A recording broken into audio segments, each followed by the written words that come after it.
Hello, everybody, and welcome back to another episode of Kobold Chats. My name is Kendo or Kendo, whichever you prefer. And, well, it's a wonderful Friday. Another beautiful day. We're a little far. There we go. Right there, kind of in the middle. How's it going, everybody?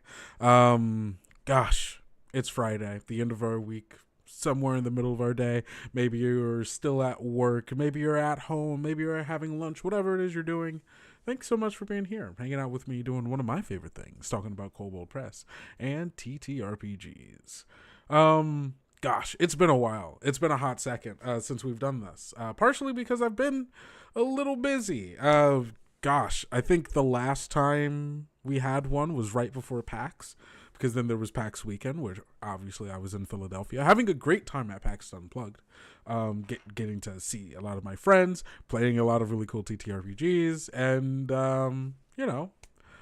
just having a good time. And then there was a Thanksgiving weekend, so there was the holidays, and it was a lot of stuff. So it's been a while. I hope that the time we've spent away from each other has not been too hard on you, and I hope you're ready to hop right back on in and just hanging out and having a good time. It's going to be a pretty cozy day today.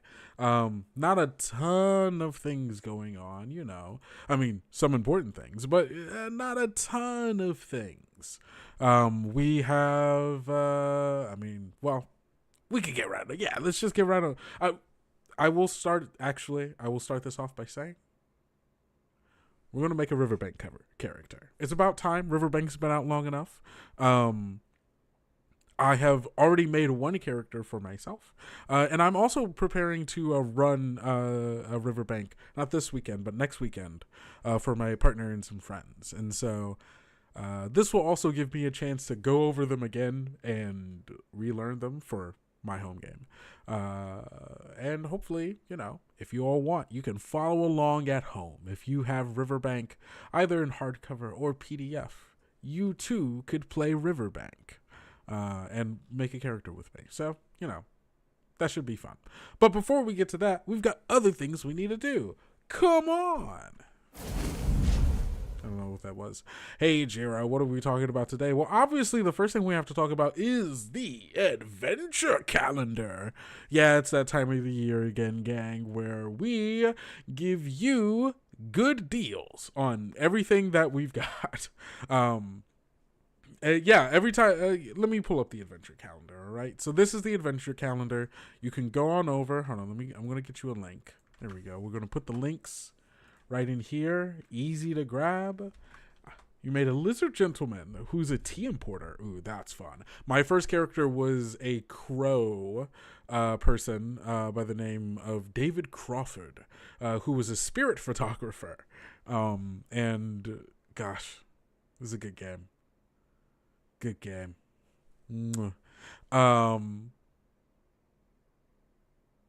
What was I talking about? The adventure calendar. Sorry, my ADHD just kind of sparked off there.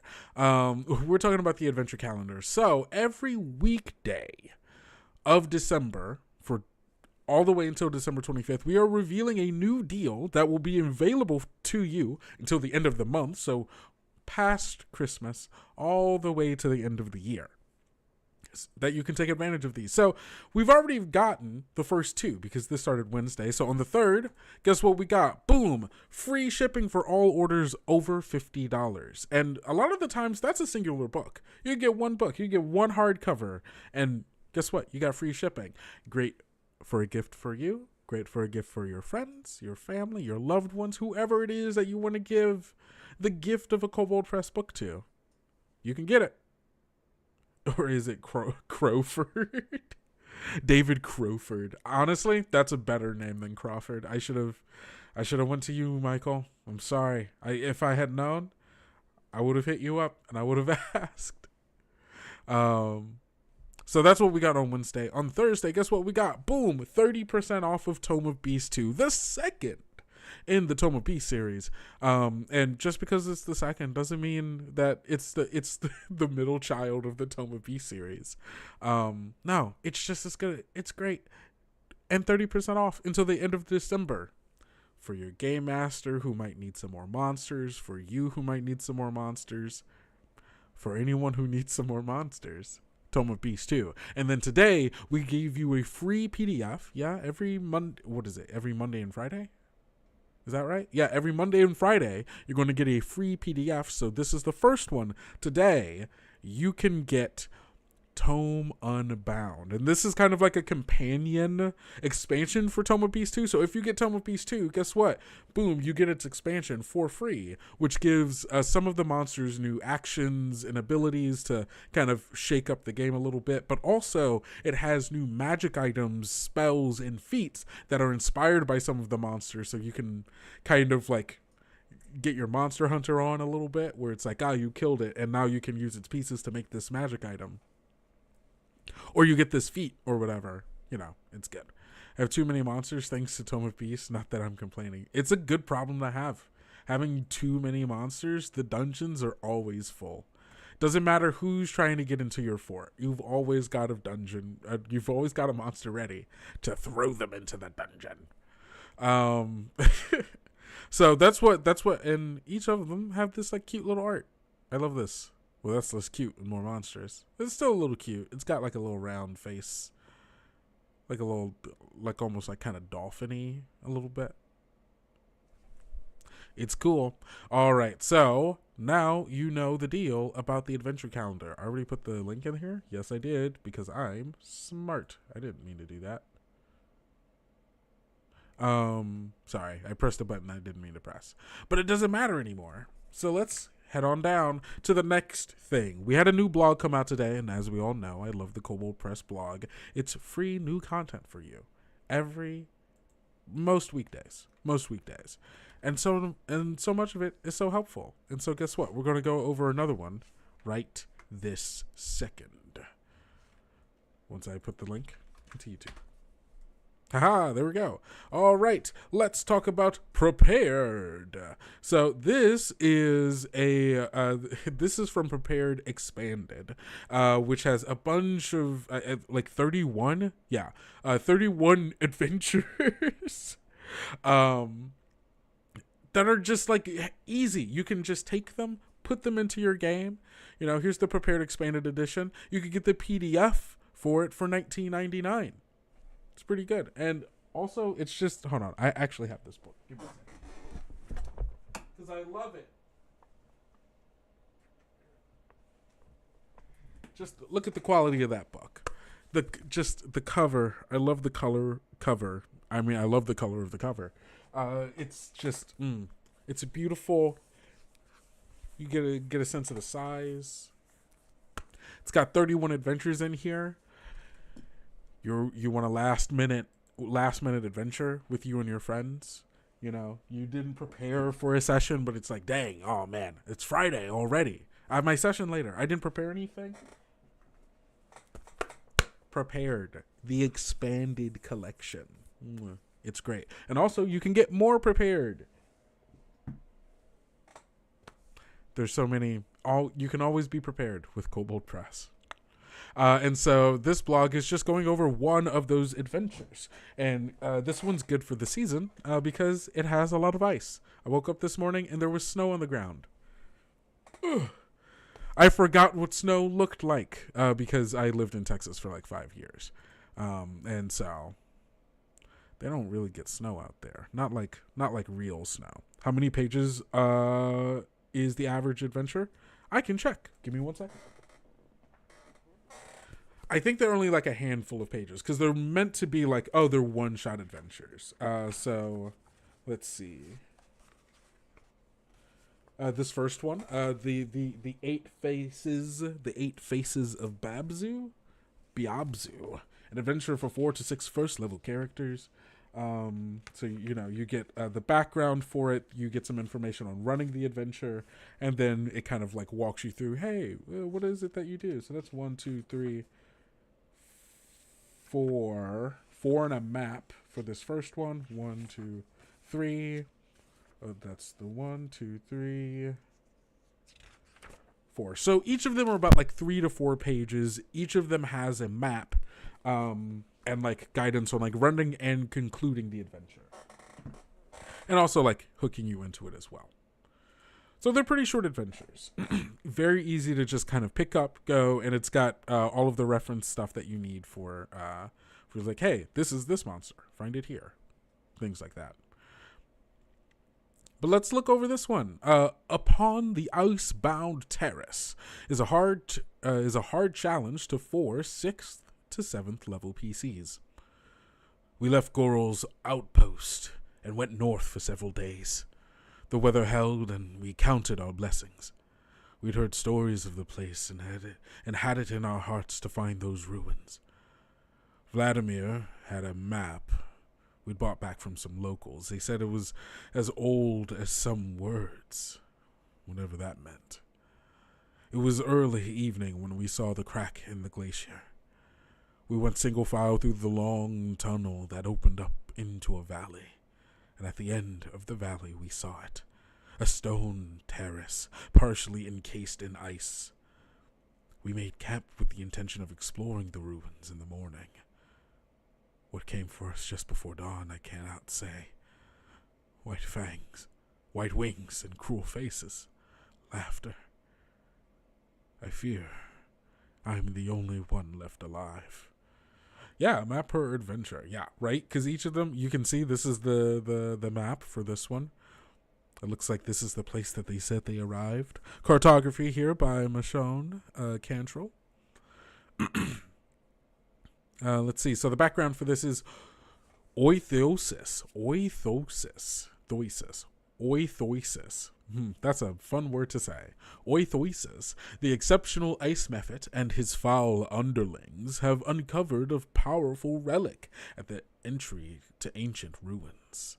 The monstrous mephit seek to crack a hole between the material plane and its icy homeworld by using this machine.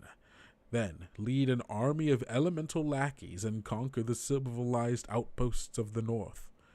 PCs are approached by a frostbitten traveler, who pleads with them to assault the terrace. PCs must mount an attack against the mephits, contend with an unintentionally summoned young white dragon, and defeat Oithosis upon the ice-bound terrace. That sounds kind of cool. Also, the dragon getting pulled into it out of nowhere. That's fun. So, and obviously, hey, guess what? Spoilers. If you don't want to know the details of this particular one, maybe don't listen to what's happening. So, I'm giving you your out. Stranger with a Tale. A stranger named Jom appears in a northern town or city desperately seeking adventurers. He is a short man with pale skin and squinting eyes. He explains that his exploration party discovered ruins buried in a glacier. They decided to make camp for the night and explore the ruins in the morning, but were attacked just before dawn. Cackling monsters on frosty wings murdered or captured his companions. Before he escaped, he saw a stone terrace rising up out of the snow. An ancient machine glinted from the topmost level. He provides the following information. The ruins are a day's walk away. These ruins are massive, but only the entryway and its terrace is accessible. Excuse me. The structures are of unknown origin.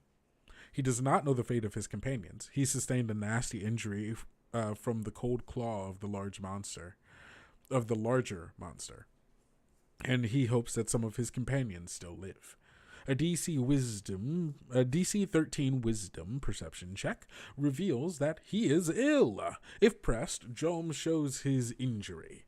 A massive laceration in his leg shows signs of a strange infection. A DC 10 wisdom medicine check uncovers the injury's magical nature. A DC 15 arcana check suggests that Jom is slowly turning into an ice mephit. The only cure is to pour the melted remains of his attacker's clawed finger over the injury. Jom offers 100 gold pieces to save him. That's a little. I love that. A little ruffle, a little extra side quest in the larger quest. Map notation index A. So this is for the map. Up here. So A, this is the plane walking device, and also where Oithosis is. B, C, D are gate crystals. things that probably work with the plane walking device. 6 ice methods are over here at E. 3 ice methods are over here at F. And G is the gate. That's how you use the gate. Okay. Oithosis, the bigger than average method. This is such a fun name. Oithosis has the following bonuses owing to his large size. He has +1 AC, +2 hit dice, and +1 to all attacks and damage. Creatures struck by his claw must make a DC 12 Constitution save or suffer from Rime disease. Victims of Rime disease lose 25% of their movement speed immediately and 25% per day for 3 days. On the 3rd day, the victim transforms into an ice method.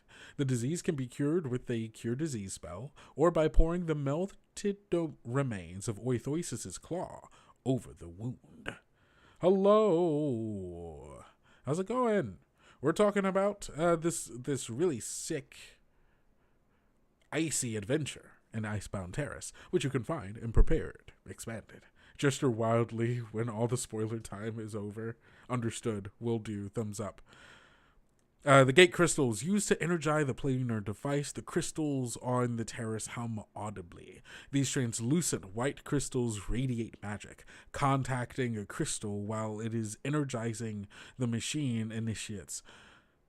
Oh wait, hold on. I moved down too far. Plane walking device. On the topmost thing, A, is an ancient machine capable of opening the gates to other planes. The machine still functions. It requires a DC 18 Arcana check, and once activated, the energy from the crystals located on the terrace arcs into the machine for 1 round. After 1 round, the machine opens the gate to a random plane for 1 minute. The gate appears within 10 feet of the large dead tree at G. It is possible to open the gate to a specific plane provided the following conditions are met. The user can conjure up a specific image of that destination in their mind. The user can cast their level spells. At least 2 gate crystals are intact on the terrace. The gate crystals. Used to energize the planar device. The crystals on the terrace hum audibly. These translucent white crystals radiate magic, contacting a crystal while it is energizing. The machine initiates a DC 14 con save to avoid being stunned for 1 round.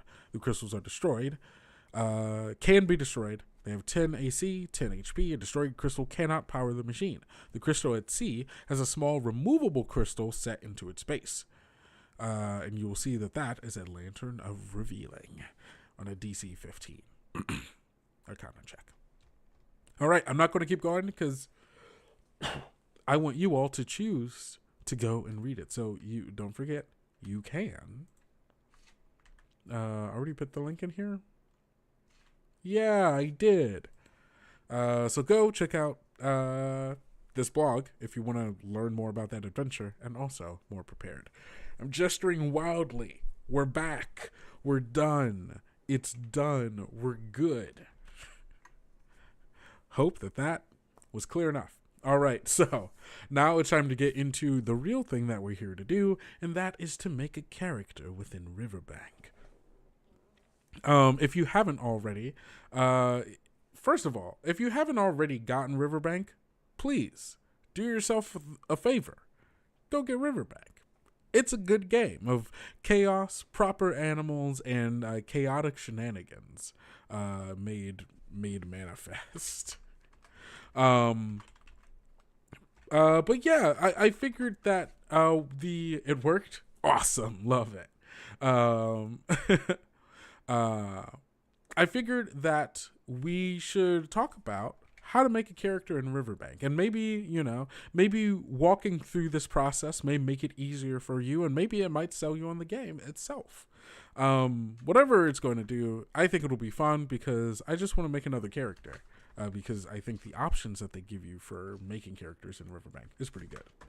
You got some tea, ready to see what lovely critter we make? Man, I should have got some tea.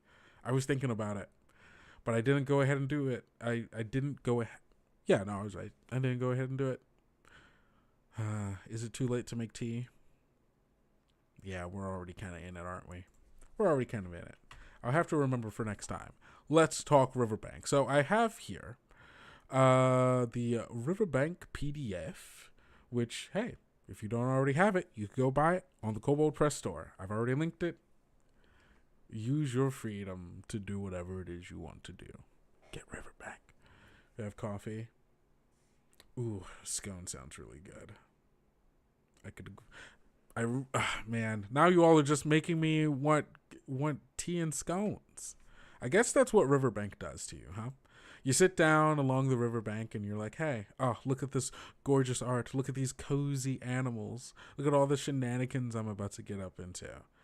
And then you go, time for some tea and scones. Look at that duck. Look how cute she is. Hi, Violetta. Sorry, my cats just came in. Oh, that might be Bug. Because usually Violetta screams. So let's make a character. Here is our character sheet. You can see here that we have two parts of the character sheet. And you can actually go download the character sheet for free, I believe. Hold on, let me see. I think the words I say are true. These things are true. Yeah, there we go. All right, if you wanted to follow along with me and didn't already have it yourself, lean into your pother to get a cup. I could lean into my pother and get a cup, but I don't want to leave you all waiting for me to heat up tea for like several minutes. We're already in it. Next time, we'll make another one. We'll make another character, or we're definitely going to look through more RiverBank in the future. So every time, someone remind me. I don't know how you're going to do that, but find a way. Tag me in the Kobold Press Discord. There we go. Tag me in the Kobold Press Discord. Hey, it's 10 minutes until Kobold chats. Don't forget to get some tea. That'll work. Yeah, I have to remember it for next time. But I put a link there so you all can get your own character sheet if you want. And you can see everything that we've got on here, right? So it's going to be, bam, here's our name, our character's name, our name, our title also, if we're a sir, a madam, a lord, lady, whatever it is, doctor. Your sort will be the kind of animal that you are. Your pronouns are your pronouns. Your size will be your character size. Then we have age, best time of the day, which will be somewhat determined by your sort. And then sociability, which is also a little bit determined by your sort. And we'll get to the rest of them as we do. Let's just follow what the book has to say about creating your character. Let's find it in the index. Character creation. Who are you? Creating your character. Bam. All right. So, step 1 of creating our character, we will have to select an animal. Your first step in creating a character is to begin what sort of animal you want to be. Are you a badger or a rabbit, a hedgehog or a bat? Capital A animals' characteristics owe something to their ordinary animal counterparts. The difference between, capital A animal being the ones that can talk and move around, and ordinary animals are ordinary animals.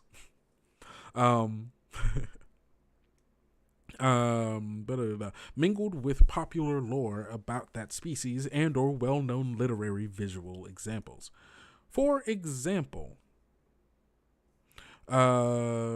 sorry, I got a notification that completely threw me off base.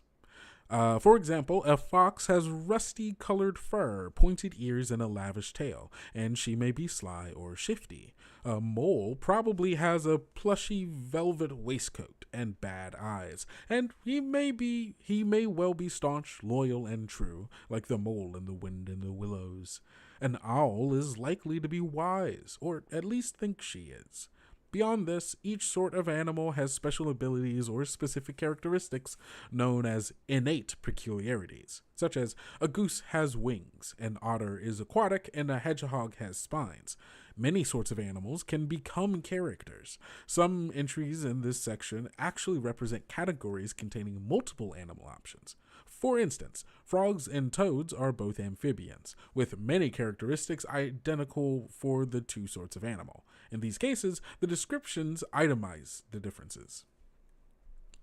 Amazing. So your sort is going to be like your race or your lineage in another TTRPG. It's going to be where you're getting your physical characteristics from, as well as like more biological stuff like the time of day you may prefer and things of that nature. So the 16 sorts of animals are badger, bat, crow or magpie, corvids,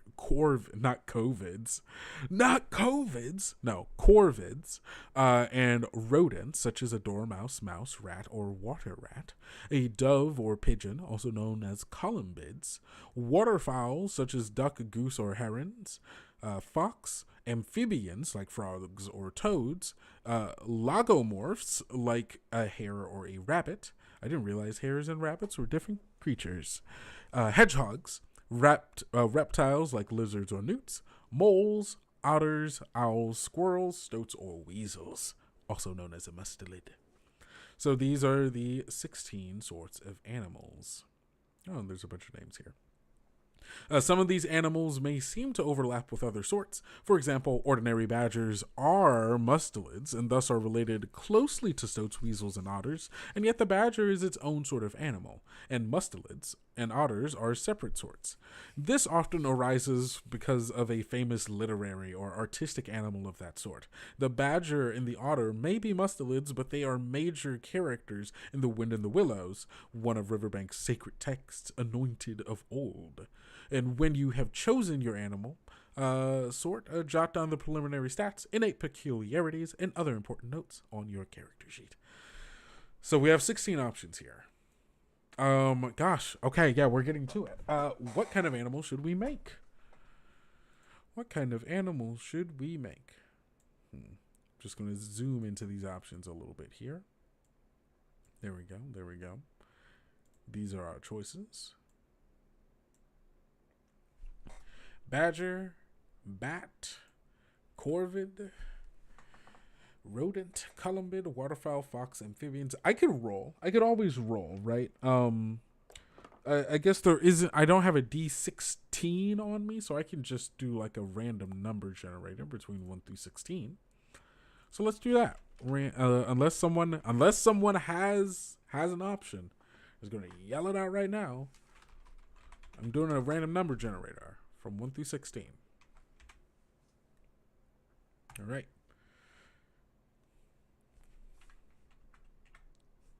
Random number generator.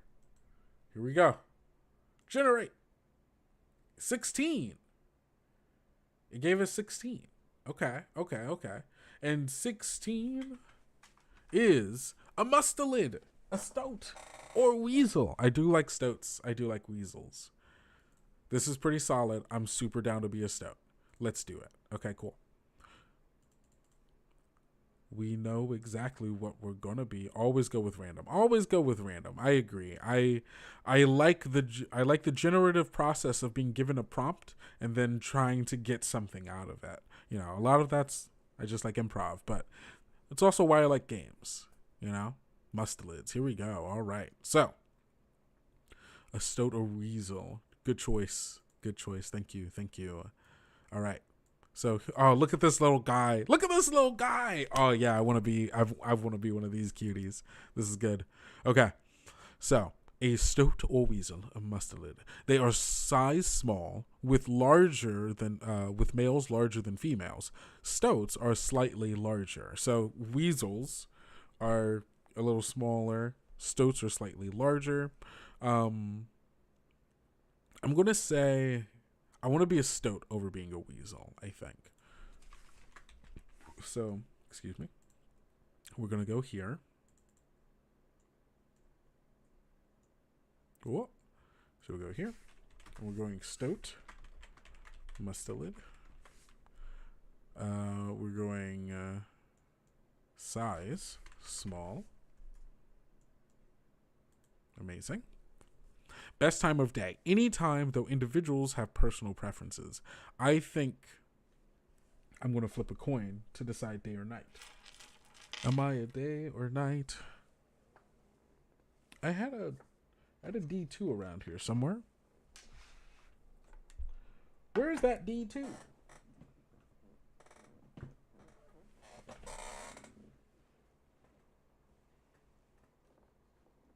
Well, I don't know where that D2 went, but I do have this percentile die. So, I was going to say evens. I'll use it as a D10.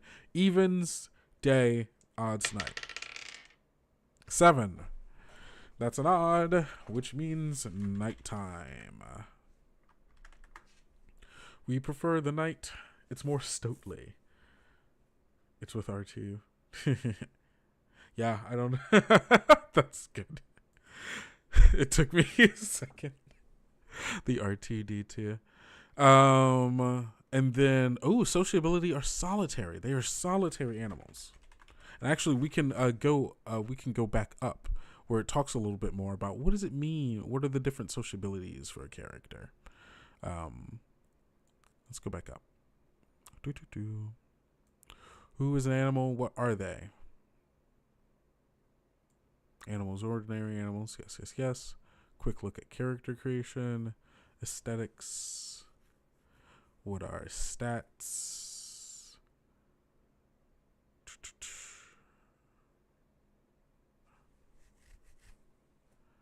What does it say?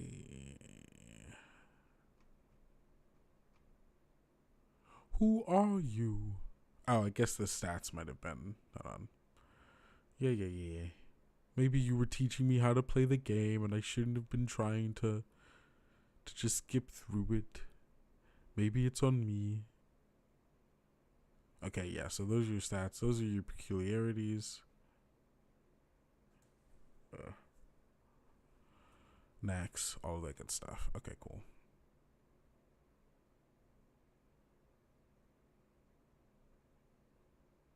Oh, these are size. Oh, okay. Home life. Diet. Culture. Aesthetics. Animals do not derive from domesticated. Oh yeah, oh my gosh, I forgot about all the rules for. So actually, this is actually really funny. We can read over this. There is so if you're trying to figure out like what kind of animals, capital A animals, you're trying to be, there are specific guidelines for the kind of animals that exist along the riverbank because specifically of like where it is, right? So. Though the world of the riverbank harbors many animals, you cannot play every sort of animal as a character. Riverbank's animals are based on wild, quote-unquote, ordinary animals of small or medium size, local or localized to southern and western England during the years just before World War I, keeping in mind these basic guidelines for capital A animal characters.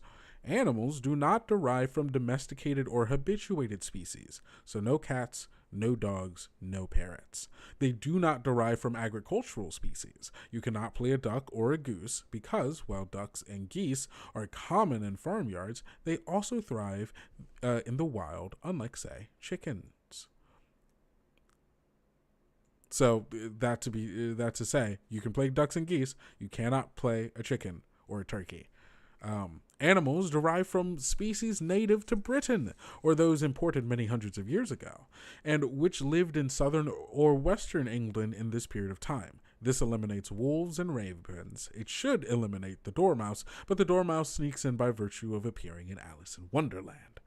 Animals derive from a fairly narrow size range, while animals derive from species as small as mice and large as foxes and geese. You will find no shrews or roe deer. And they are mammals, birds, reptiles, or amphibians. Invertebrates only turn up as pets. Very specific rules. Very specific rules. Okay. Where were we? Oh, yes, we were selecting our animals. Yes. Oh, these are the elements of an animal. I see. See, this is the part that I was looking for. So the best time of day. Animals usually prefer daytime, nighttime, or the hours of dawn and dusk, though this does not mean a bat sleeps all day or that a rabbit can dust her parlor only in the gloaming. So there's diurnal, best during daytime, nocturnal, animals at their best at night. They take no points of animality from being in extreme darkness. See Animal Poetry Complications in Chapter 5. So, love a nocturnal creature. And animals at their best during the dusk and dawn hours. Sometimes they prefer one to the other. And I'm going to say that our little stoat here is nocturnal. And then we get to the sociability. Most ordinary animals species have established social structures. I don't know if this is. Someday it would be fun to have localized expansions. Ooh, like south of France. That could be nice. I kind of like that. Kind of expanding the wind and the willows setting a little bit. What was I saying? Sociability. There we go. Most ordinary animal species have established social structures. RiverBank animals may feel these inclinations too, filtered through their understanding of community and family. A solitary animal, these animals derive from a species that lives alone. So our stoat will kind of feel a little bit more solitary. It doesn't necessarily need to be around a lot of people. It will house by itself, and maybe a small family, if at all. So bam, there we go. That's what those things mean for our stoat. Let's see. All right, and our stats here are, I have a charm of 2, intrepidity of 4, pother of 6, and a sense of 3. So that is my sort stat. Intrepidity 4, pother of 6, and a sense of 3. Now, what are these stats you may... Not 23. Jeez Louise. Now, what are these stats you may be thinking? Well, what is your charm? What does it mean to be intrepid? What does it mean to have pother? What does it mean to have sense? Well, let's just see what RiverBank has to say about all of this, shall we? Let's go back up. Chapter 1. Let's look at these stats. Maybe I should have read all of this before we started making the character, but I feel like maybe this is a bit more interactive. We're making choices and then going back and going, hey, well, what does that mean? Well, what are these stats? Well, your character has 4 basic stats. Numbers tailored to your sort of animal and adjusted during character creation, as we're going to be getting traits and things that will change these in certain ways. There are 4 basic stats. Charm. If you have a high charm, you are personally appealing, engaging, delightful, pleasing, charismatic, and winning. Charm is the stat of successfully interacting with animals and humans. Often it can get what it wants simply by asking nicely. In The Wind and the Willows, the toad has high charm. Why else would his friends keep bailing him out of trouble? Note that anyone with charm as their highest stat takes a point of poetry when faced with a large group. Anyone with charm as their lowest stat takes a point of animality in the same circumstances, as described in the animal animality poetry complications. Now, intrepidity. If you have high intrepidity, you are bold, dauntless, gutsy, stalwart, stout-hearted, and undaunted. Intrepidity is the stat that thinks of a bold new project and then does it. It doesn't always reflect conventional courage. Winnie the Pooh and Piglet have high intrepidity when they go hunting for heffalumps, but neither of them feels very brave about it. Pother is a delicious English word meaning fuss or trouble.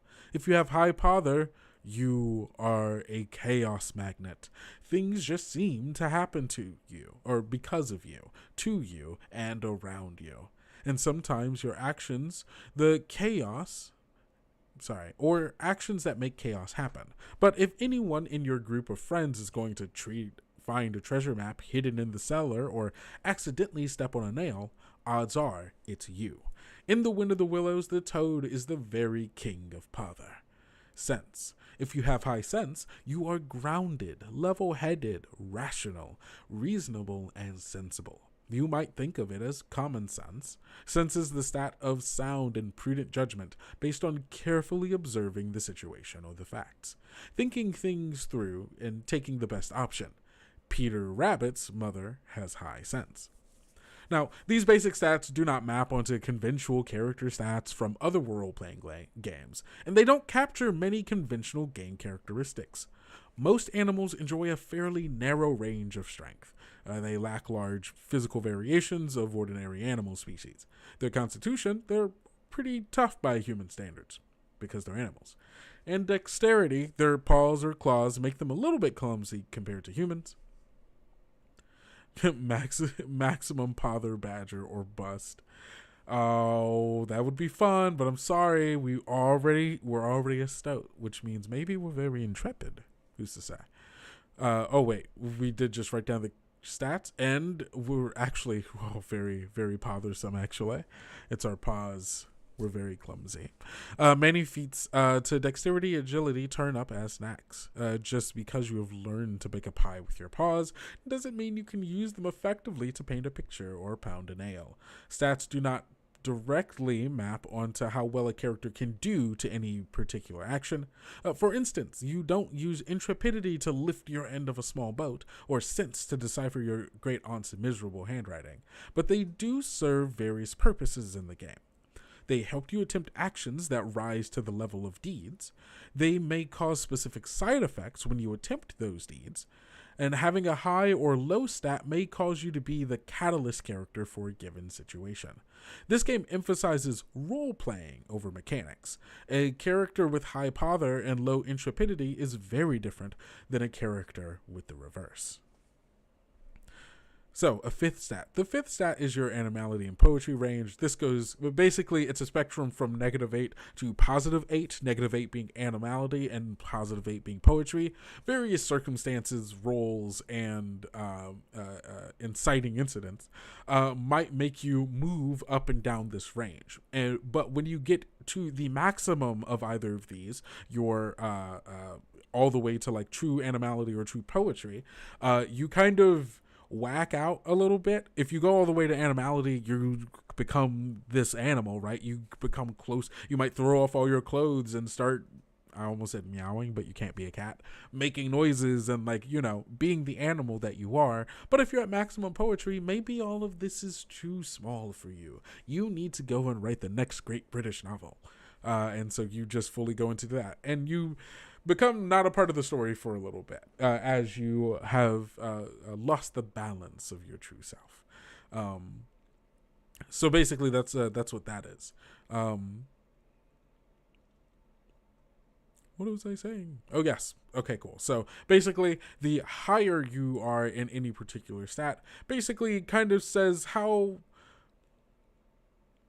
that when posed with a situation, when you have to deal with it in that way, or that you choose to deal with it in that way, how more likely you are to succeed. But it's not 1-to-1 as like being having a high charisma, having a high charm score doesn't necessarily mean you're the most charming person. It just means that when you need to use your charm, you tend to be good at it, which is a small fictional difference, but I think might get the point across that I'm trying to make. So those are our stats. We're going to get some other bonuses later, but we're choosing our things right now. So our innate peculiarity is that we have climbing.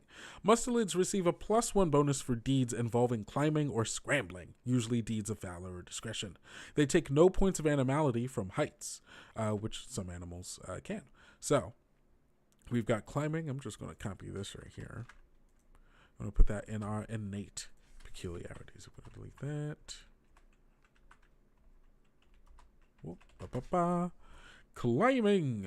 We get a +1 bonus for doing stuff. Is there anything else we get as a mustelid? Ferocity. Mustelids have receive a +1 bonus to sway deeds that involve intimidating and deeds of valor that involve fighting, because stoats are predators as well as prey, which makes them so interesting. All right, we get ferocity. Can't believe there would be anything that involves fighting, but I guess we're gonna find out how much fighting is there. All right, and then RiverBank mustelids. Oh, and speedy. Speediness. We receive +1 bonus to deeds involving moving at speed, such as escaping or running errands. Very fast, very ferocious, very physical beings. Awesome. Now let's read this. RiverBank mustelids. Stoats and mustelids build homes in or near woodlands, but they also claim abandoned huts and outbuildings for themselves, adapting them over time into comfortable, or if unconventional homes. Their reputation for troublemaking haunts even the most virtuous of their sort. Stoats and weasels look quite similar, with brown or golden fur on their backs and white on their bellies, but stoats have a black tip to their tail, and weasels have a dark throat patch. Even gown-wearing stoats and weasels let their tail tips peek from a fold in the fabric. Both have heart-shaped faces and cupped ears. He'd be a good postman. Postman's really good. I like postman. Small but fierce, stoats and weasels hunt mostly rodents, but they can kill rabbits and other animals twice their size by biting them on their throat or the base of the skull. They thrive in open country where they live in rock crevices, holes, and abandoned rabbit burrows. A male is called a dog, hob, or jack, and a female a jill. Babies are called pups or kittens. Common mustard names: Ballot. That's Ballot. Bellet, Easy, Easel, Herman, Hermeline, Hob, Jack, Mostel, Stout. Stott or Stout. I like Herman. Let's go with Herman. Oh, there was a list of surnames up here. All right. We got 100 surnames here. 100 surnames here. Let's roll about it.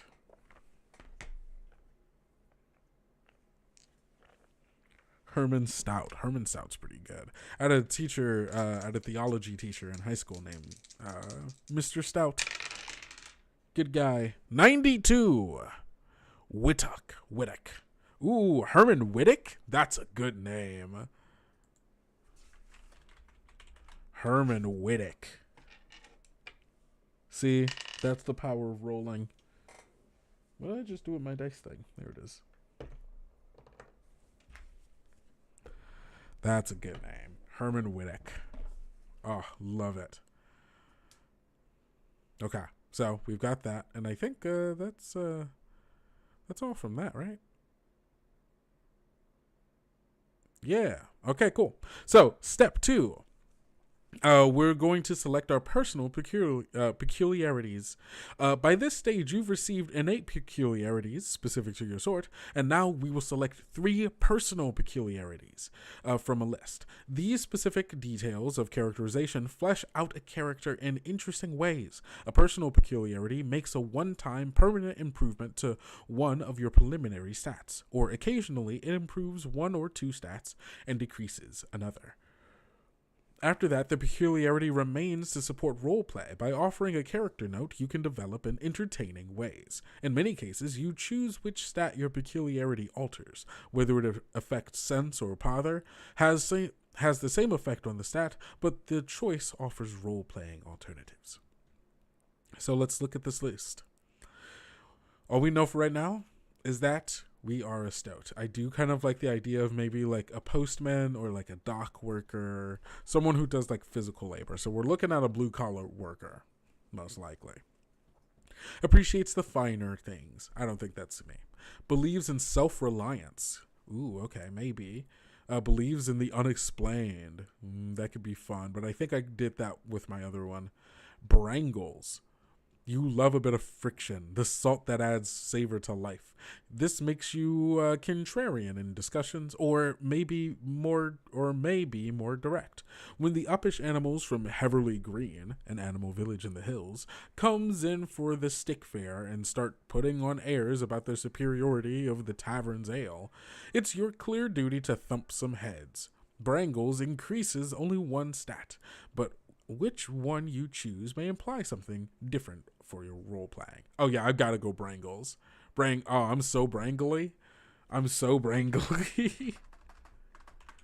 Brangles. So I either get +1 to intrepidity. Actually, you may rather enjoy a brangle with the stoats. Pother, things just seem to escalate when you get involved. Or B, or C, sense. It's not fighting, it's simply an attempt to convince others of the errors of their way. No, it's definitely intrepidity. I love a good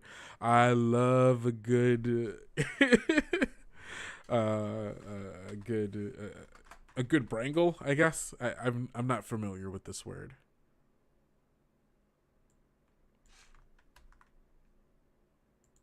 And also, it even mentions Stoats by name, so it gets it. It knows me.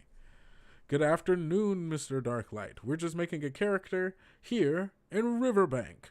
This is Herman Whittick. He's a Stoat. I guess I'm going with he, him also. I didn't even realize. It just kind of happened. Herman Whittick. He, him. Is brangly. I get 2 more of these. Gives not a damn. You have, or at least act as though you have an indifference to things going on. This may make you impatient, and you may tend to hurry things along. Okay. I don't think it's that. I think I have a job, though. Possibly you are paid for your job. Possibly you've inherited the responsibility. Possibly you have taken on a very important mission. You might be a reporter, an agriculturalist, a vicar, a world-famous novelist. Make a stat adjustment on your character sheet as required by your chosen peculiarities. Well, went to a different one. Oops. Burr star cricketer for the RiverBank 11, a suffragist, a postmistress, or something else. Has a job increase. Increases only 1 stat, and which one it is, oh wait, I increased Pother. I was supposed to increase intrepidity. There we go.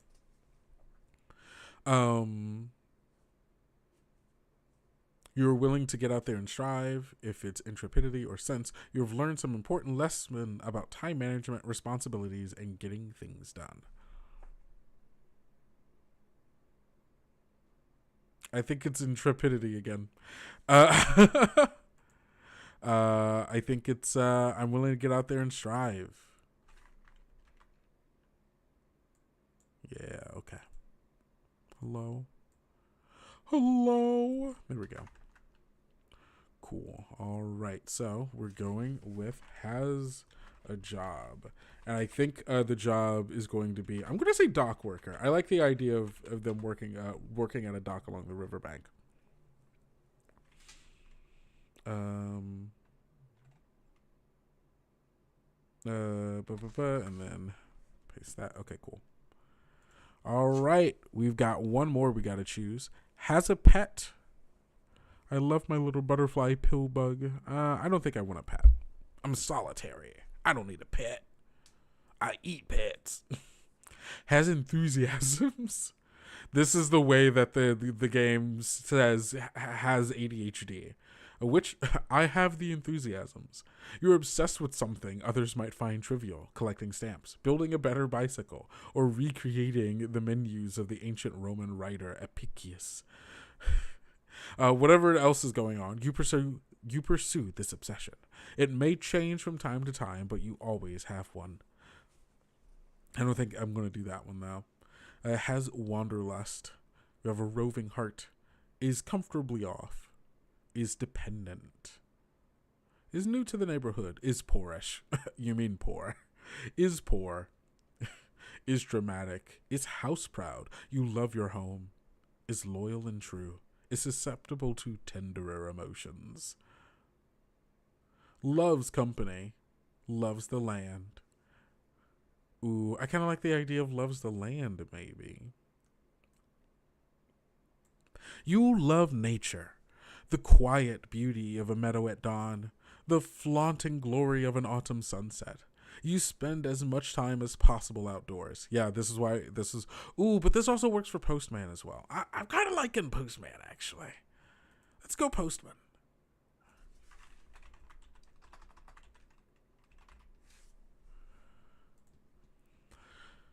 And then, yeah, the loves the land. You spend as much time as possible outdoors, even in the winter. you venture outside, watching the frost tip the leaves white, and ice sheet the river. For animals of the riverbank, this love focuses on the river and the charming landscape around it, but it can extend to other parts of the country and even the world. Loves the land increases only one stat, but which one you choose may imply something different about your role-playing. If it's intrepidity, you yearn to go out into the natural world, rambling, scrambling up rocky crags, sleeping out and watching the stars appear. And if it's sense, you are a careful steward of the land. I do have to say, it's probably intrepidity. That's just who I am as a person. Or by me, I do mean Herman. Loves the land. There we go. All right. Heck yeah, gang. Makes amends. Let's go. All right, so we have 3 things. We kind of know who Herman is now. He's a brangly postman who loves the land. I love this guy. He's great. He's kind of like a ranger. A little bit. Like, yeah, like maybe postman is it like maybe a courier. Yeah, that's good. That's good. I love it. All right, I'm going to apply my elective stat points. This step is very easy. Now that you've determined your preliminary stats by selecting the sort of animal and adjusted them according to your personal peculiarities, you have 4 points to apply to your stats however you like. You can spread them out evenly, 1 point per stat, or you can try to make your stat as equal as possible, or embrace the way of madness and put all 4 points into a single stat.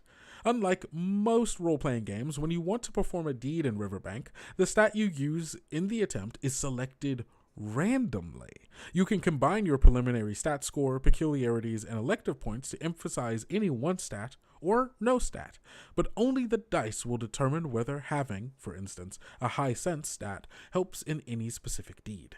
The odds are 1 in 4 that a deed will require any given stat. No min-maxing in this one, or you can, but, you know, you'll never know when it'll come in handy. If you have skipped Chapter 2, you will have learned some about summoning Pother. If you have skipped ahead to Chapter 2. Using your Pother stat instead of whichever stat you rolled randomly to attempt a deed, having a higher Pother stat might seem like a good plan.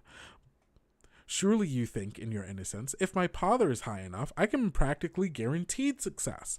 But alas, even the loveliest roses has its family of slugs. When you summon Pother, you trigger a side effect, and some of them are dreadful. All of this will be clearer in the next chapter. For now, do as you will with your stats. Often players decide how to spread their elective points based on more on the implications of role-playing than any mechanical consideration. So, for my electives, I think I am a little charming. I think I'm a little charming. So I'm going to go 2, 1, and 1, which will give me 4 charm, 8 intrepidity, 7 pother, and 3 sense. Not very sensible whatsoever. No. I am, frankly, without sense. All right, so those are elective points. Easy. Next up, we have to choose knacks. In RiverBank, characters take many quite surprising things for granted as ordinary skills. Animals may not be as dexterous as humans, but they are perfectly civilized, thank you. And they can do many of the things that humans do in their time and place. That humans of their time and place can do. What exactly animals can do in your game depends on how the game master and players define animals. But here's a sampling of things animals may be able to do without fuss. Break bread, brush their teeth, conduct ordinary business, and converse with animals and humans. There's also more. Fill and carry a small pail, fry bangers and mash, kindle a fire in a fireplace or stove, make a salad, make a stew, open and carry an umbrella, open and close doors, paddle a bit in the pond or river. Purchase things, read a book, run away from wasps, sew a button back in its place, sing, hum, or whistle, take the underground in town, understand a train timetable, use buttons and tie shoelaces, use money correctly, see the pound, shillings, and pence, sidebar in chapter 4, wade across the stream, wash and dress themselves or others, write and mail a letter. Basically, if you can think it, most of them know how to do. Most of them can do it. Knacks are the equivalent or skills or abilities in other role-playing games. When you create your character, you select 4 knacks. How deeds and knacks works is discussed fully later, but for now, think of it this way. When you perform a deed, the challenge number you generate to attempt it is modified by your appropriate knacks. The game master has final say on whether a knack is suited to the deed being attempted. You can use each knack over and over again, but only once per haphazard cycle, which is about 30 minutes, and ends when the timer goes off, which is the timer for the game. You'll learn more about this under The Plot Thickens. In the next chapter, just know that any knacks you used in a cycle get reset when the timer goes off and can be used again. So here are our knack options. A word in your ear, acrobatics, agriculturalist, artsy, blarney. But what about now? Clever riposte. Clever with numbers. Deception, deep breaths. Dumb chums.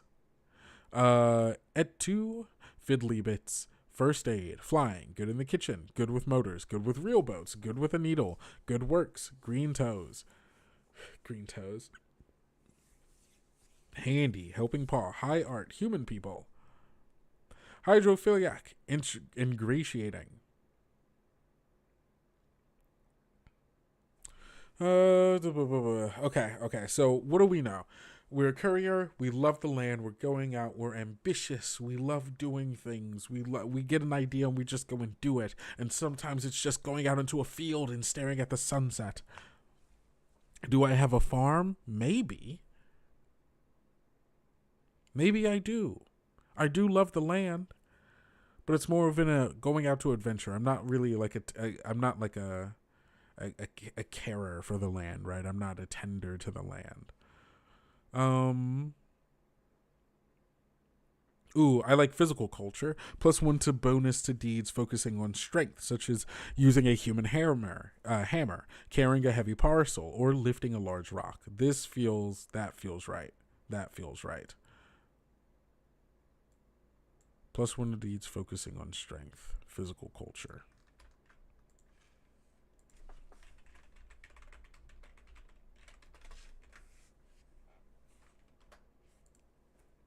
Okay. I'm going to write it like that. Cool. There we go. All right. We need 3 more. Let's see. I do like maybe good with boats. Good with boats could be nice. Sleight of paw. Swimming.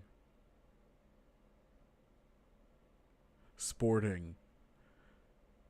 Sporting does feel good. Let's go sporting. Herman's a real physical guy.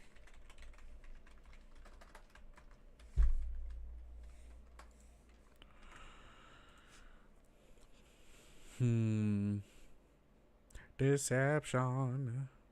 Disgrace. Ooh, outdoorsy. +1 of deeds involving outdoor activities. Like camping, making fires, moving through. This doesn't affect moving through outdoor spaces. Okay, yeah. I like outdoorsy. This feels right. A real jock of a guy.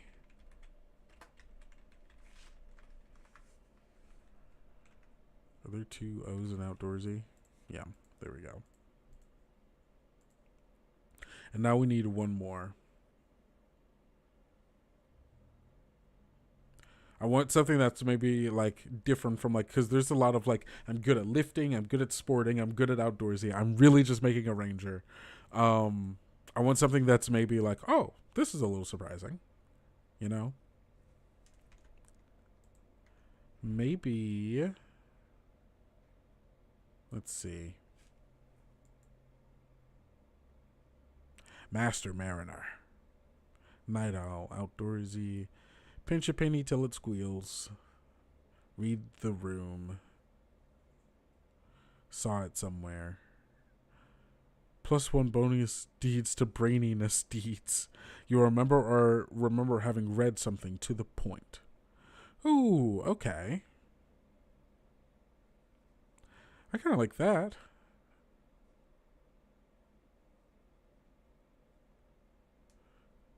I kind of, yeah. Ooh, saw it somewhere's good. Sharp eyes might be good.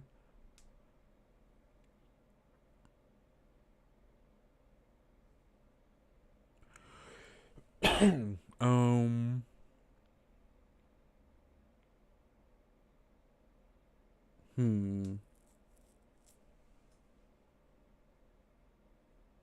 Let's see. It's Cliff from Cheers. It is kind of Cliff from Cheers. Oh my god, I'm making Cliff. It's a little known fact there. Oh wait, is there something? Wait, is there something good? Wait, oh no, I am just making Quaven. Let's see. Oh, what would be good? Know It All would have been a great. This is. I feel like Herman is who Cliff wished he was. Herman is the person that Cliff says he is, not the person he actually is. Oh my god, that's so funny. That's so funny.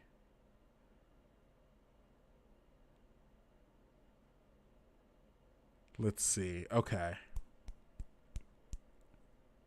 It's the braininess one. Yeah. Oh, yeah, that would be. Actually, I read there's a study that Penn State did.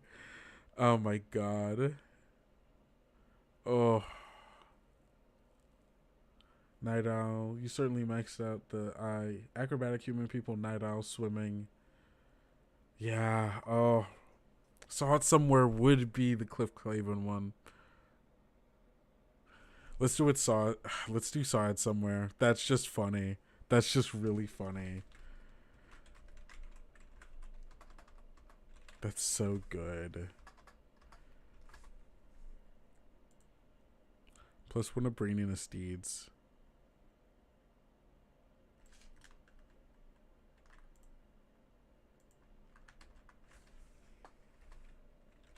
Read it somewhere.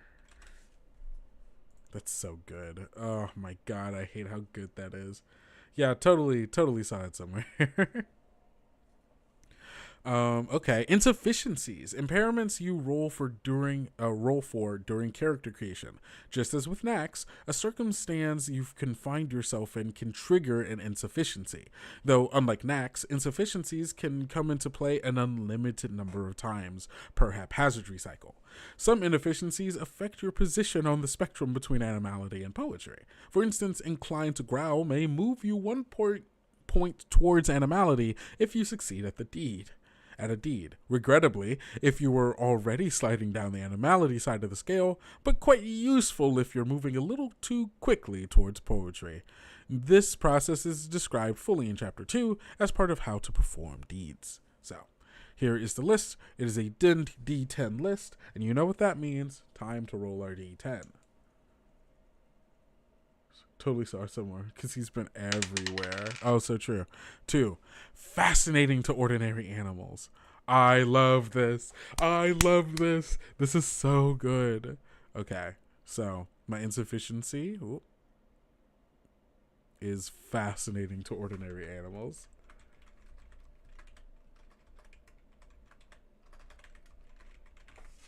That's so good.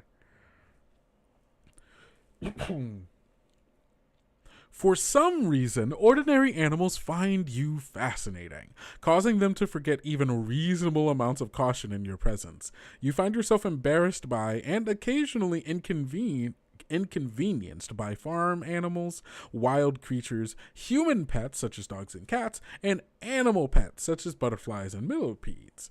When you perform a deed near ordinary animals, the game master rolls 1d6. On a 1, an ordinary animal in some way interferes or complicates the deed, imposing a -1 penalty. The game master determines whether there were animals near you that didn't notice. Oh my god. Yeah, no, absolutely. This is so good.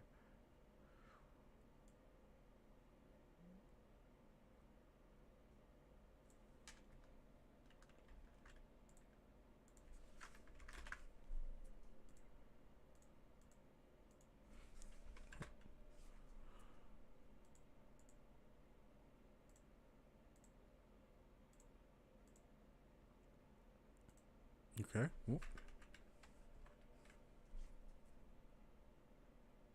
Okay, there we go. All right, that's my insufficiency. Let's go. Next up, we have to acquire an acquaintance. Acquire entanglements. RiverBank characters live in a web of connections: friend and foe, animal, capital A animal, and human. 2 types of connections are nearly guaranteed to make your life more difficult. The first is appalling relatives. They are foisted onto you by circumstance. Characters usually have 1, 2, or even 3 appalling relatives, though you can expend character building tokens to remove them, unless you have the is dependent peculiarity, in which case you are stuck replying to their telegrams and escorting them to flower shops. The second, pets, are entirely voluntary. In fact, to have a pet, you must have taken the has a pet personal peculiarity and expend a character building token. Note that in RiverBank, animals understandably have a squeamish resistance to making pets of even the smallest animals, reptiles, birds, or amphibians, so every pet is an insect, arthropod, or other invertebrate. Let's talk appalling relatives. Basically, these are going to be the people causing so much problem in your life. It's going to be your rich aunt, your estranged uncle, your grandparents that come around only during the holidays and force you to take them around everywhere to go and pick up anything and everything for their friends that you don't really care about. This is your appalling relative. And every character might get one. And some of them have to have them. So here's a little sample one. Let's create one. Let's actually figure out how many I have, if any at all. Oh boy. Oh please. Oh please. If I roll a 1, I don't have to have one. If I roll a 1, I don't have to have one. If I roll a 1, I don't have to have one. And that is a 4. Okay, so I do have one. Great. So you will see that on the character sheet over here. Guess what? Bam. This is all the stuff. This is where your appalling relative is going to go. Right here on your character sheet.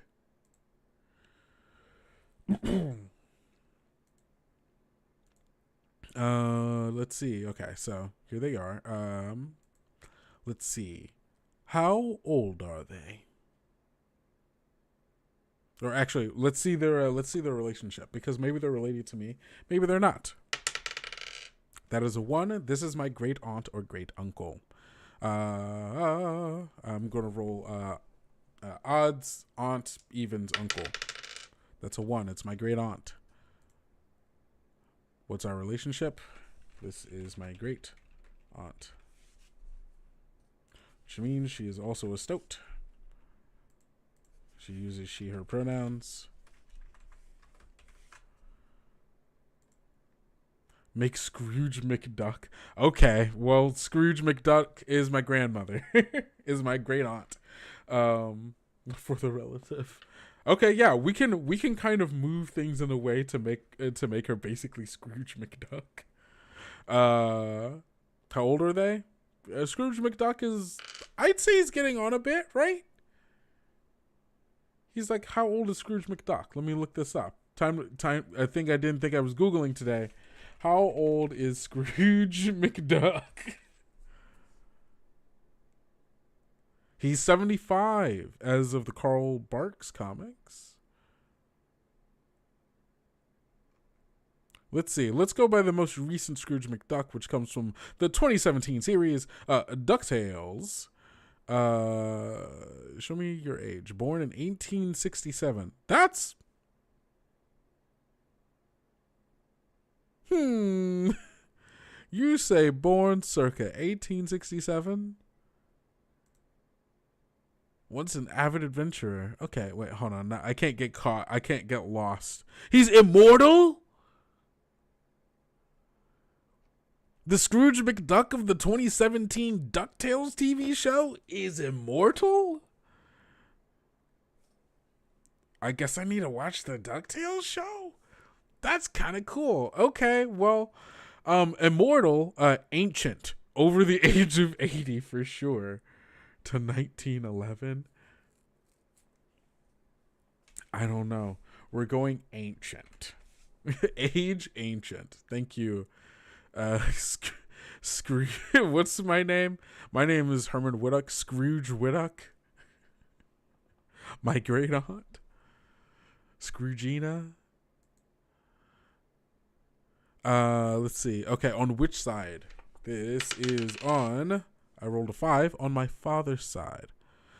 So this is my father's sister? Or my father's... How do great aunts work? My grandfather's... One of my grandparents on my father's side sister. I think that's how that means. What that means. She would be a dowager, yes? Sure. I don't know what a dowager is. I'm going to be honest. I am unsure. A widow property. Oh, yeah. Most likely, I would imagine. Yes. On which side? Oh, father's side. Goes over here. Okay. All right. Let's see. Oh yeah, we need to choose some particulars. Okay, cool. I need my dice again.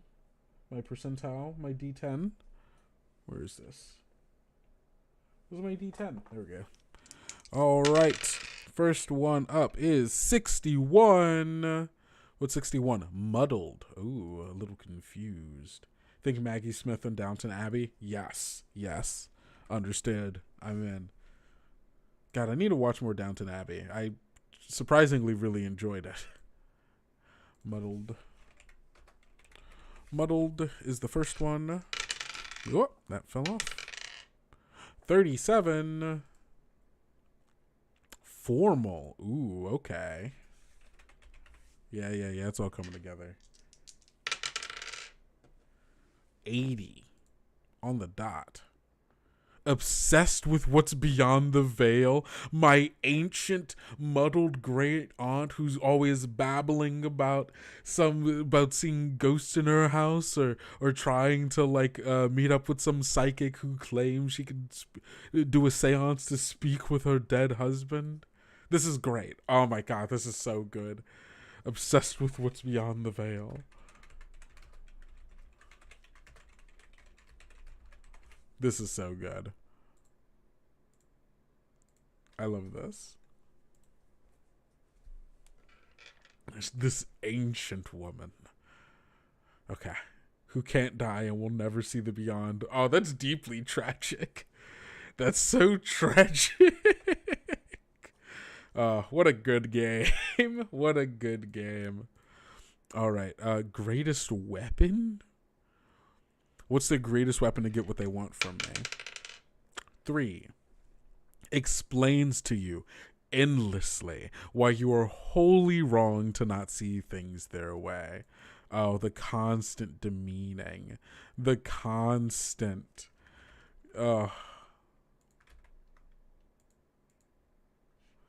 Where do they drag you? Where do they drag me? When they summon you or drag you away, where are you going? While this is their most common ploy, they may drag you to other places elsewhere. Number 3, the remote and stately home. They inherited or married money, so it was all so it was all very nice. But they have quarreled with all their neighbors, and you receive the cut direct from everyone on the street. What does that mean? To give the cut direct, or to cut someone dead, is to act as though they do not even exist. Oh man, all her neighbors hate me. All her neighbors hate me because she's always doing seances, trying to speak with the dead, and they're like, ugh, yikes. The remote and stately home, left by my great uncle.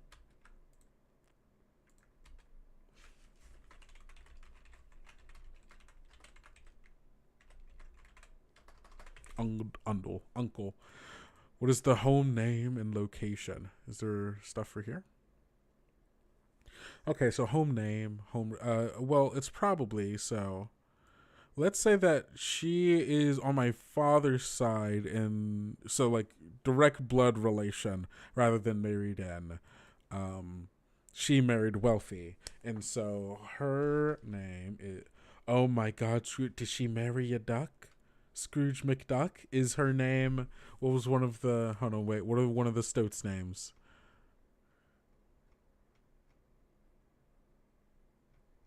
If she's married into the family, she doesn't need to be a Stout. But if she married into some other if she married into a duck family, like the McDucks. Where are we? Okay. No, those are owls. I need Stoats. Stat. There we go. Bella, Easy, Ezel, Stout, Hermeline. Stoats, you take the surnames of other large. Okay, let's go with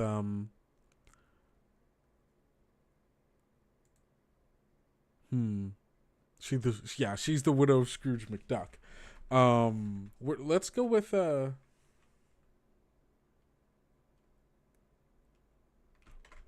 Madeline. Madeline McDuck. She is a Stout. The widower of Scrooge McDuck. I guess the name. What's the name of this? It's the McDuck Mansion. The McDuck estate. Oh my goodness. Where's the McDuck estate located? Who's to say? I don't know. The McDuck estate or mansion. The McDuck Manor. That's what it's called. McDuck Manor. Okay. This is ridiculous. McDuck Manor.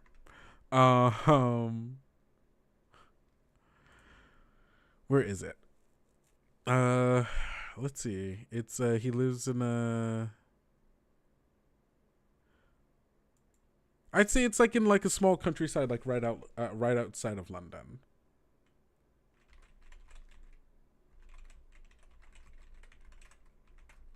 Imagine a campaign around this out, right? Imagine a campaign of my widower great aunt, who's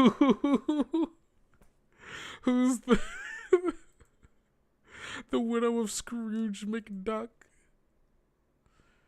Just big. The image of the McDuck Mansion is very funny to me, because sometimes it just has huge dollar bill signs. An expansive manor with winding hallways and rooms filled with treasures and antiques alike.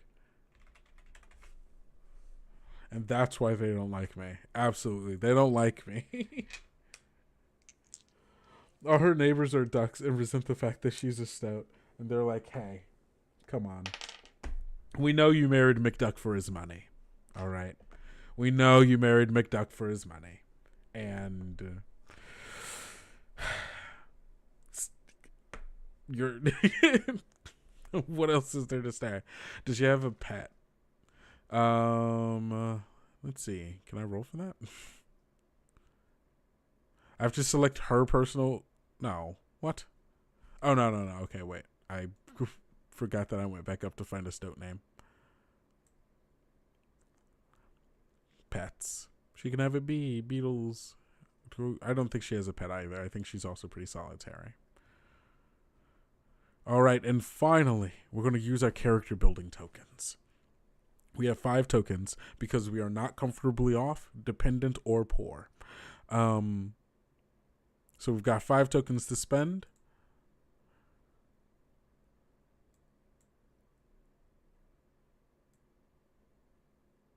I like putting these in other notes.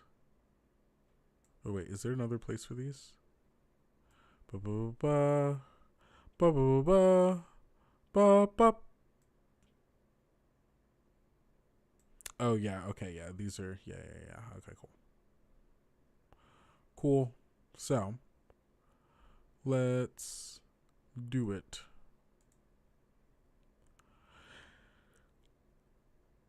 I get 5 of these. All right. So, or I have 5 tokens to spend.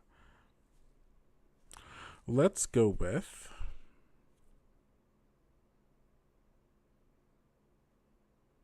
if I had a motorboat, makes it easier to cross the river much faster along it. I like motorboat. That's all 5 points. That's all 5 points if I do that. A rowboat.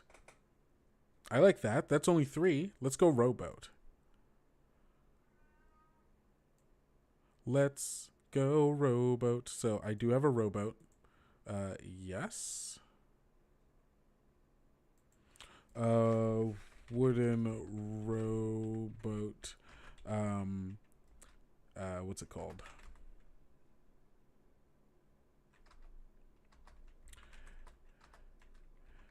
Made by my dad.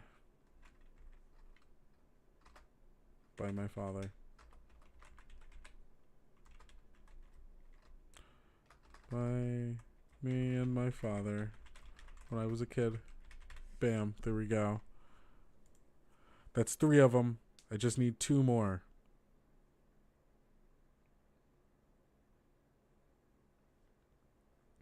Let's go fly a kite up to the highest height. Let's go fly a kite and... Ooh, your mail is delivered to your home twice a day. I mean... I don't think I need that because I'm that person. I'm that person. Let's see. What would I want?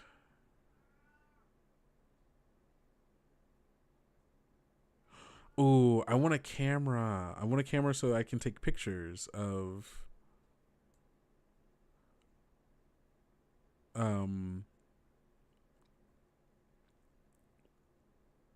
was it knickknacks? No, I think this would be in here. Yeah. Okay, cool. Camera. This was my mother's camera. Let's go. I have my dad's rowboat and my mother's camera. And I use it to take landscape photography. Beautiful. Love it. I get 1 more.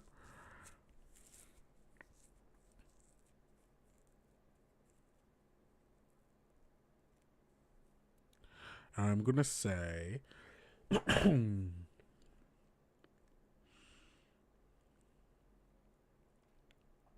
Let's have a coal stove for heating.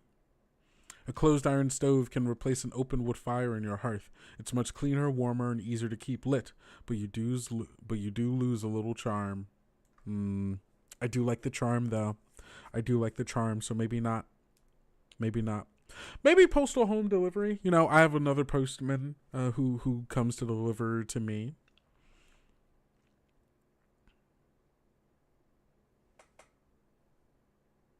No, because I could just get it from the place. So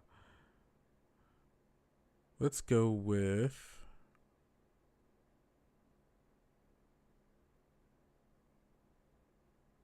Let's go with bicycle. Yeah. Oh, yeah. Oh man, this is so cute. I love this game. And then I have my bicycle that I know how to fix myself. I love going out, riding my bike, maybe going boating. Man, I love this. I love Herman Whittock. Herman Whittock, you're my life. My home name, what is it called? I call it Whittock, the Whittock Lodge. I think it's just along the riverbank, so I can, I've got a little house like in like a low hill right near the riverbank where I can easily go walk over to my boat, but I can also like take the road up and towards stuff. Yeah, it's called the Whittock Lodge. Oh yeah, I have to decide home type, which is my home, the name of the dwelling. Oh, look at all this. There we go. Underground burrow, still houses, tree houses, conventional, above ground.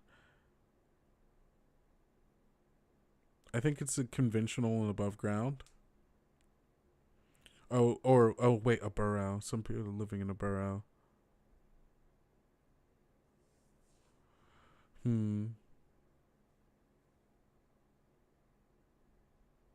I like conventional,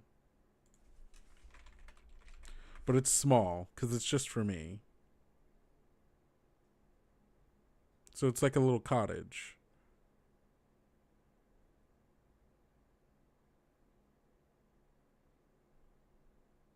Yeah, it's a little cottage.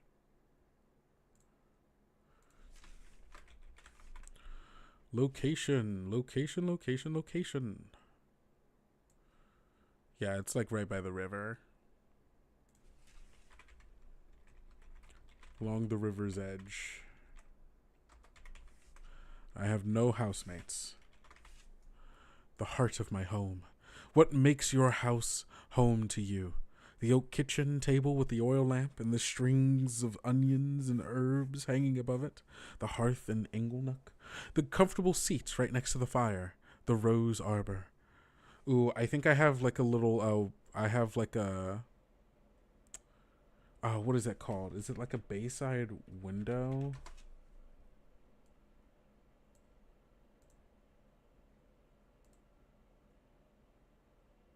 Yeah. There's a little bay window that looks out onto the river. And like you could like see and you can see like the little ledge where I have the boat as well. And it's just like this gorgeous picturesque, like I can sit there with like a nice hot cup of tea or a cup of coffee, and like look out, and it's just like the river, my boat, and the road heading into town, and it's just like, this is home.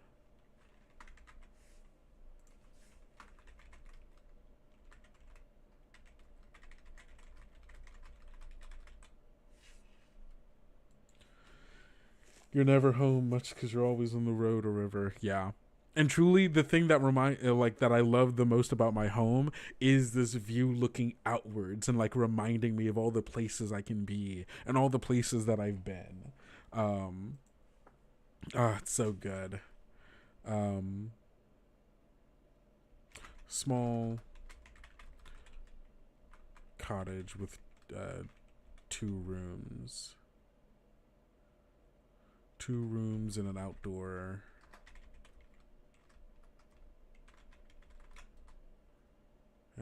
water closet.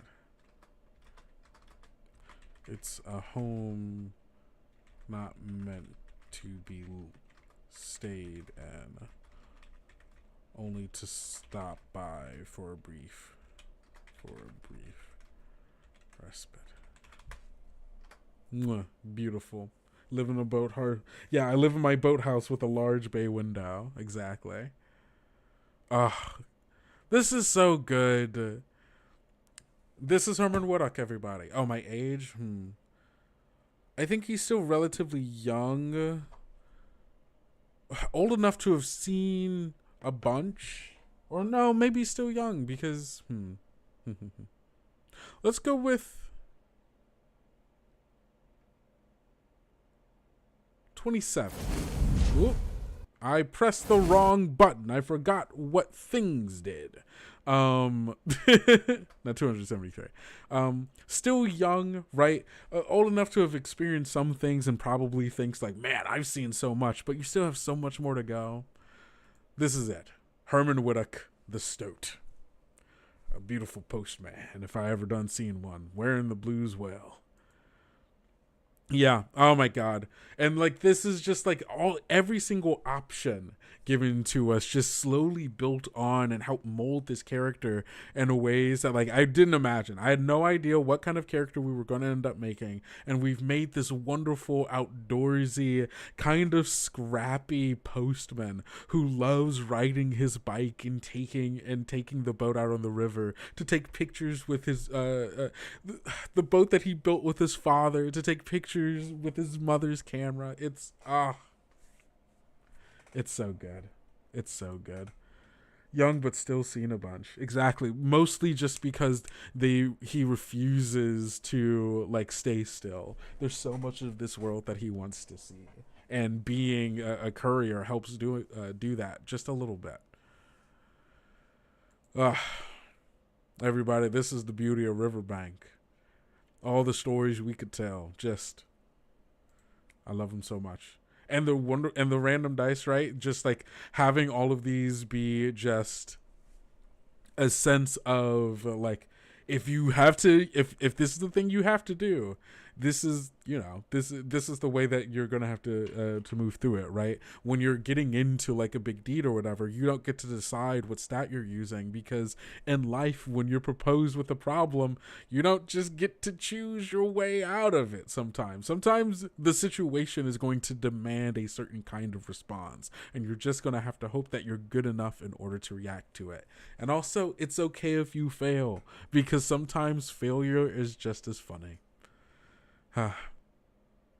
All right, everybody. Well, thank you so much for being here. This was an extra long one, but I figured that it was worth it so we can figure out just who Herman Whittock was. Next time, we're going to go a little bit more in depth into the game overall, talking a little bit about the animality and poetry scale, and just really digging deep into it. So thank you all so much for being here. Get on over here. And don't forget, every single weekday, so Monday, Tuesday, Wednesday, Thursday, and Friday of next week, you are going to be getting brand new deals from the Adventure Calendar. So check the Kobold Press store for all of those deals.